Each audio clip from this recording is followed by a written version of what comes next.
Bonjour à tous et bienvenue sur boursicoté.com pour cette nouvelle analyse technique des principaux indices mondiaux avec une configuration qui redevient haussière pour le DAX.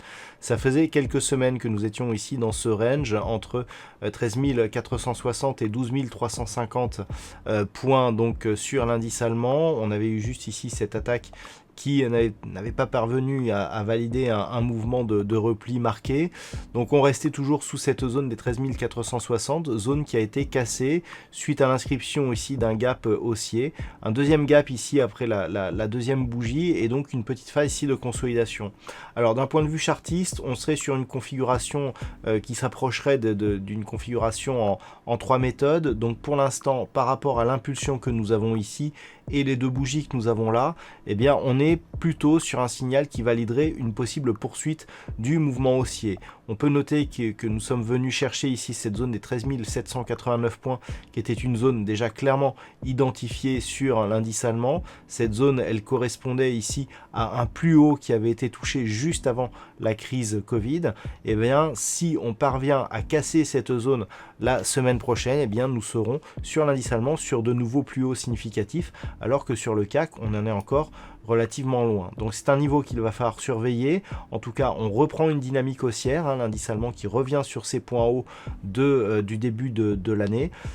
On est dans une perspective qui pour l'instant n'est pas une perspective d'excès. On voit qu'on a ici une sortie des bandes de Bollinger, mais que du point de vue des indicateurs, on n'est pas du tout suracheté ni pas sur un excès ici sur les histogrammes du MACD. Donc clairement, on pourrait continuer à évoluer à la hausse la semaine prochaine. Ce sera en tout cas l'objectif tant que les cours restent au-dessus des 13 460 points sur le DAX.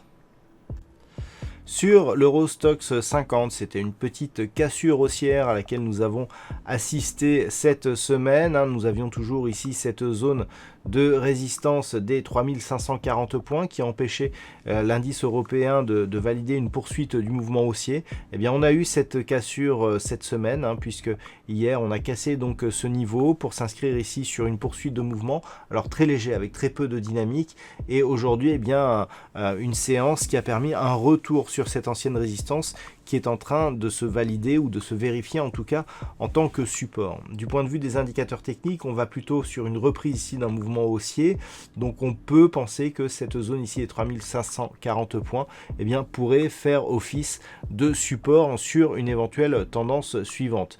D'un point de vue, je dirais un peu plus global, on est sur une perspective haussière mais qui nous laisse loin ici des points hauts significatifs de pré-Covid sur cet indice européen.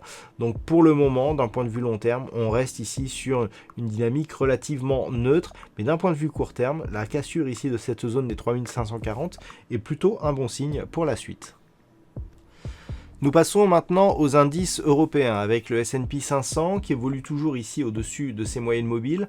Attention toutefois, nous avons un signal d'affaiblissement de cette dynamique puisque la moyenne mobile 20 exponentielle ici en rouge est passée sous sa moyenne mobile arithmétique alors que nous continuons ici à monter. Cela dénote en général d'une perte de dynamique que l'on peut bien constater d'ailleurs sur cette phase si on la compare avec la dynamique initiale qui nous avait permis ici de sortir de ce range en cassant par le haut et bien ce range entre 3550 et 3216 points. Donc la zone des 3550 après avoir été cassée, elle a été validée comme support ici sur cette phase. On a impulsé un nouveau mouvement avant de rechercher ici les moyennes mobiles comme zone de support. Donc on est sur des nouveaux plus hauts significatifs, mais dans une dynamique qui s'est nettement affaiblie. En cas de retournement, c'est une éventuelle rupture ici de la zone 3580-50 qui devra eh bien, nous donner un signal de consolidation voire de retournement si ce niveau ici était cassé. Donc on notera une rupture éventuelle de la zone des 3550 nous donnerait un signal de consolidation sur le S&P 500, mais pour l'instant ça reste haussier avec un objectif donc sur une extension de Fibonacci appliquée ici à la phase de consolidation qui nous donne un possible objectif sur la zone ici des 3822 points sur le S&P 500. Sur le Nasdaq, nous sommes là aussi sur un signal de poursuite du mouvement haussier. On avait eu une cassure ici de la zone des 12 440 points. Suite à cela, on était revenu ici chercher la moyenne mobile 20 exponentielle. Gap haussier et on continue ici à la hausse. Nouveau point haut historique sur l'indice des technos américaines. Donc on poursuit ici le mouvement un petit peu comme sur le S&P 500 en direction là aussi d'une extension de Fibonacci qui se situe à 13 528 points. Donc pour l'instant, on en est loin. Tant que les cours ici restent au-dessus de cette zone des 12 440 points, la dynamique reste haussière. On pourrait même légèrement enfoncer cette zone puisque nous avons désormais un nouveau point bas significatif de référence, ce niveau ici juste au-dessus des 12 400 points. Donc une tendance qui reste haussière sur cet indice.